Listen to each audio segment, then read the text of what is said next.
আমন্ত্রণ দীপ্ত সংবাদে। আপনাদের সাথে আছি আমি ইয়াসমিন সুমনা। আজ ১ জুলাই ২০২৪ সালের এই দিনে সরকারি চাকুরিতে কোটা সংস্কারের দাবিতে শুরু হওয়া ছাত্র জনতার আন্দোলনই পরে রূপ নেয় জুলাই গণ অভ্যুত্থানে। টানা ৩৬ দিনের আন্দোলনের মধ্য দিয়ে দীর্ঘ ১.৫ দশকের বেশি সময়ে শেখ হাসিনার শাসনের অবসান ঘটে। শান্তিপূর্ণ আন্দোলন দমনে ১৫ জুলাই থেকে সহিংসতা এবং ১৬ জুলাই থেকে প্রাণহানি শুরু হলে দেশজুড়ে ছড়িয়ে পড়ে গণবিক্ষোভ। আইনশৃঙ্খলা বাহিনী ও তৎকালীন ক্ষমতাসীন আওয়ামী লীগের নেতাকর্মীদের দমনপীড়নের মধ্যে আন্দোলন আরও বেগবান হয়। শেষ পর্যন্ত ৫ই আগস্ট শেখ হাসিনা ক্ষমতাচ্যুত হয়ে দেশ ছাড়েন।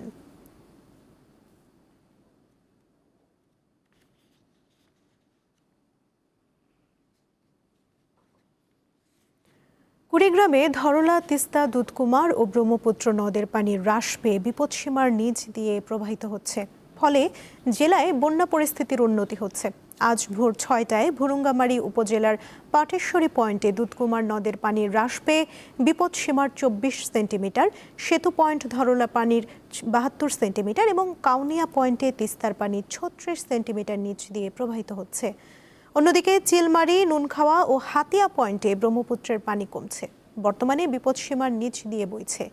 এদিকে গত কয়েকদিনের ভারী বর্ষণ ও উজান থেকে নেমে আসা পাহাড়ি ঢলে নওগাঁর আত্রাই ও ছোট যমুনা নদী সহ অন্যান্য নদীর পানি বৃদ্ধি অব্যাহত রয়েছে। গত ২৪ ঘন্টায় এসব নদীর পানি ২৫ সেন্টিমিটার বৃদ্ধি পেয়েছে।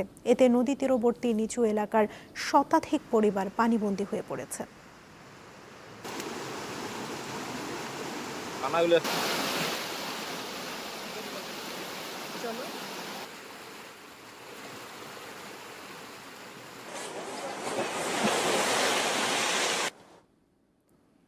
উত্তরের জনপদে প্রবাহিত তিস্তা নদী কখনো আশীর্বাদ আবার কখনো অভিশাপ। প্রতিবছর ভাঙন, বন্যা আর অনিশ্চয়তার সঙ্গে লড়াই করেই জীবন কাটছে তিস্তা পাড়ের হাজারো মানুষের।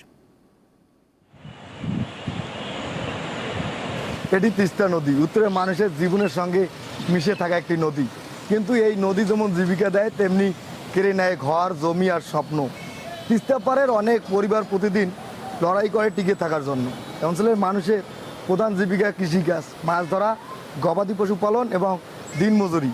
কিন্তু বর্ষা এলেই বদলে যায় সব হিসাব। নদী ভাঙনে হারিয়ে যায় ফসলি জমি ও বসত ভিটা।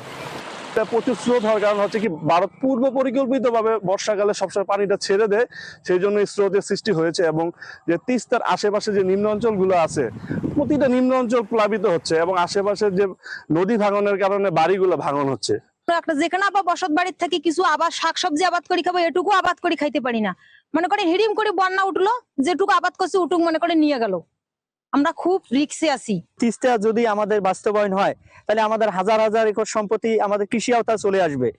গরু, বাছুর, ছাগল, ছেলি, মানুষ, দুনুষ সব রাস্তায় আসেন রাত তো রাস্তার কাটেন নাকি। বন্যার সময় আমাদের চুলিয়া ডুবে যায়, রান্না বান্নার সমস্যা হয়। তাছাড়া আমাদের এমন সময় হয় আমরা ঘরেও থাকতে পারি না। এখন যে পরিস্থিতি, আমাদের ১ সপ্তাহের মধ্যে আমাদের এখান থেকে চলে যাওয়া লাগবে। এই ভিডিওতে আমি যে যাবো যে কোথায় আমি নিজেও বলতে পারতেছি না। বিশেষ করে যখন আমাদের পানির প্রয়োজন তখন আমরা পানি পাই না, আর যখন আমাদের পানির প্রয়োজন নাই তখন এই তিস্তায় এত বেশি পানি আসে, যেটা আমাদের শুধু উপকার না, আমাদের অনেক ক্ষতি করে। বছরের পর বছর ধরে এই মানুষগুলো কেবল একটি নিরাপদ জীবনের স্বপ্ন দেখছেন। অনেকের প্রত্যাশা, তিস্তা মহাপরিকল্পনা বাস্তবায়িত হলে নদী ভাঙন কমবে, কৃষিতে শেষের সুযোগ বাড়বে এবং বদলে যাবে তিস্তা পাড়ের মানুষের জীবন ও জীবিকা। এখন তাদের একটাই চাওয়া, নদীর সঙ্গে যুদ্ধ নয়, নদীকেই ঘিরেই নিরাপদ ভবিষ্যৎ। তিস্তা লাখো মানুষের জীবন ও জীবিকার অংশ। তাদের এই দীর্ঘদিনের সংগ্রাম কতটা বদলাবে সেটি এখন দেখার অপেক্ষা। আমরা মিঠু, দীপ্ত সংবাদ, তিস্তা, নীলফামারী। নারায়ণগঞ্জে একটি ঝুটের গোডাউনে অগ্নিকাণ্ডের ঘটনা ঘটেছে।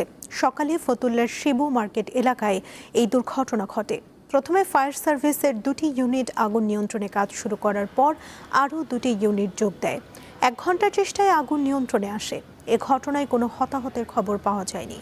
বৈদ্যুতিক শর্ট সার্কিট থেকেই আগুন লাগতে পারে বলে ধারণা করছে ফায়ার সার্ভিস। তদন্ত শেষে আগুনের প্রকৃত কারণ ও ক্ষয়ক্ষতির পরিমাণ জানা যাবে।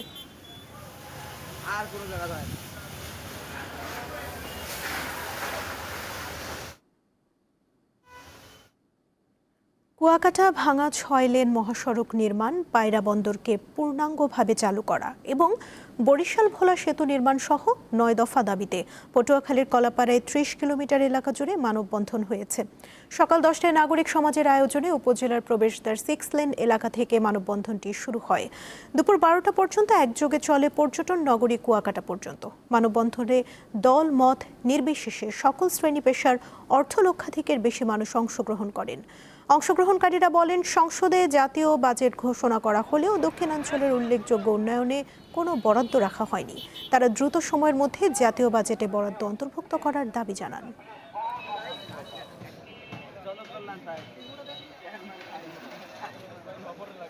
আন্তর্জাতিক প্রসঙ্গ।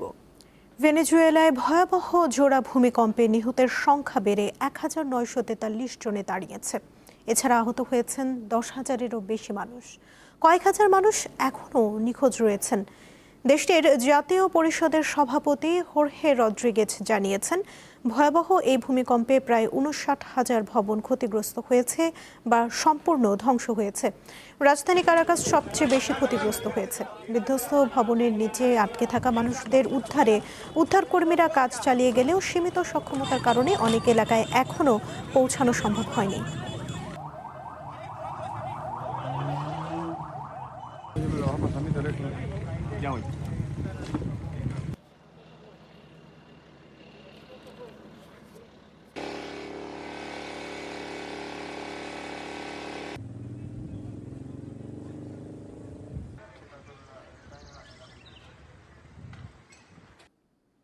এই ছিল এখনকার মতো। পরবর্তী সংবাদ বিকেল 5টায় দেখার আমন্ত্রণ রইল। এছাড়া আরও তথ্য পেতে যুক্ত থাকুন দীপ্ত ডিজিটাল প্ল্যাটফর্মের সাথে। ধন্যবাদ সবাইকে।